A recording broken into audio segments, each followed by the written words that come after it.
এরপরে প্রশ্ন হলো, স্বপ্নে দেখা কোনো ঘটনা বারবার বাস্তব জীবনের সাথে কিছুটা হলেও মিলে যাওয়া কি স্বাভাবিক? স্বপ্ন সম্পর্কে ইসলামের ভাষ্য কি? স্বপ্নে কি আমাদের জন্য কোনো বার্তা রয়েছে? এ বিষয়ে সহিহ মুসলিমে আবু হুরায়রা রাদিয়াল্লাহু আনহু থেকে বর্ণিত একটি হাদিস রয়েছে। নবী সাল্লাল্লাহু আলাইহি ওয়াসাল্লাম বলেছেন, ঈমানদারের সত্য স্বপ্নগুলো হলো নবী সাল্লাল্লাহু আলাইহি ওয়াসাল্লামের যে ওহী, এই ওহীর ৪৫ ভাগের এক ভাগ। ওহীর ৪৫ ভাগের এক ভাগ হলো ঈমানদারের সত্য স্বপ্ন, অর্থাৎ সত্য স্বপ্নের মাধ্যমে আল্লাহ তাআলা অনেক বার্তা দিয়ে থাকেন, ওহীর মাধ্যমে যেভাবে বার্তা দিতেন। তবে ওহীর সাথে এটা পার্থক্য আসমান এবং জমিন পার্থক্য। ওহীর মাধ্যমে যেটা সাব্যস্ত হয়, স্বপ্নের মাধ্যমে কোনো কিছু করণীয় বা বর্জনীয়, আবশ্যকীয়তার কোনো বিধিবিধান এগুলো কখনো সাব্যস্ত করা যায় না। একই হাদিসে নবী সাল্লাল্লাহু আলাইহি ওয়াসাল্লাম বলেছেন, স্বপ্ন ৩ প্রকার। এক প্রকার স্বপ্ন হলো সুসংবাদমূলক, যেগুলো থেকে বান্দা ভালো কোনো কিছুর ইন্ডিকেট পায়, সুসংবাদের কোনো ইঙ্গিত পায়, সেগুলো আল্লাহর তরফ থেকে।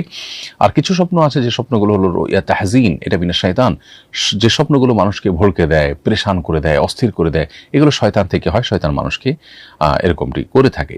তৃতীয়ত হলো ওই স্বপ্ন, যে স্বপ্ন মানুষের মনের মধ্যে উদ্রেক হয়, নানান চিন্তা মানুষের মনের মধ্যে সৃষ্টি হয়।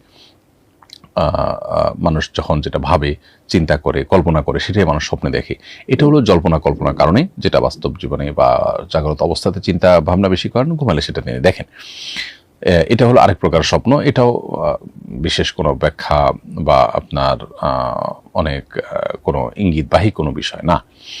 তো নবী সাল্লাল্লাহু আলাইহি ওয়াসাল্লাম বলছেন, তোমাদের কেউ যদি এমন কোনো স্বপ্ন দেখে যেটা দেখার পর তার কাছে খারাপ লাগা কাজ করে বা ভয়ে কাজ করে, তাহলে ফালিয়াকুম ফালিয়ুসাল্লি, তাহলে সেজন্য দাঁড়িয়ে 2 রাকাত সালাত আদায় করে বা দাঁড়িয়ে জন্য নামাজ পড়ে, এবং ওয়ালা ইউহাদ্দিসু বিহান নাস, এবং মানুষকে যেন সেটা বলে না বেড়ায়।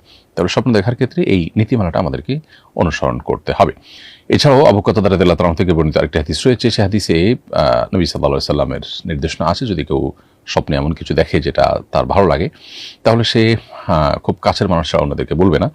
আর যদি যেটা দেখে তিনি অস্থির হন বা তার কাছে খারাপ লাগা কাজ করে, সেরকম স্বপ্ন দেখার পর তিনি যেন আউযু বিল্লাহি মিনাশ শাইতানির রাজিম পড়েন এবং বাম দিকে 3 বার প্রতীকী থুতু ফেলেন, এবং এটা যেন কাউকে না বলেন। অতএব স্বপ্ন দেখার ক্ষেত্রে এই বিষয়গুলো আমাদেরকে মেনে চলতে হবে। এরপরের প্রশ্ন হলো, জনকল্যাণ অধিদপ্তরে দরিদ্র মেধাবী ছাত্রছাত্রীদের বৃত্তি প্রদান করে থাকে। আমি এই বৃত্তির জন্য আবেদন করেছি। পারিবারিকভাবে আমরা সচ্ছল, কিন্তু আমার বাবার উপার্জন পুরোপুরি হালাল নয়, বরং আংশিক হালাল।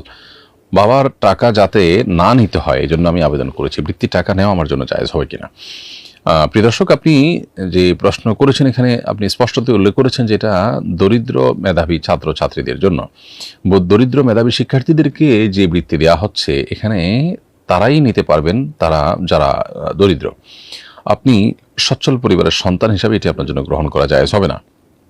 আপনি যেটি বলেছেন যে আপনার বাবার হারাম উপার্জন আছে, আবার হালাল উপার্জন আছে, আংশিক হালাল আংশিক হারাম, তো সেক্ষেত্রে আপনি হালাল উপার্জন থেকে নেবেন। এবং কারো যদি উপার্জন আমাদের এরকম মিশ্র উপার্জন থাকে, তাহলে সেক্ষেত্রে তার স্ব উপার্জন হারাম হয়ে যায় না। সো আপনি অসচ্ছল নন, অসমর্থ নন, যার কারণে আপনার জন্য এই সুবিধা গ্রহণ করা বা এই বৃত্তি নেওয়া এটি জায়েজ হবে না।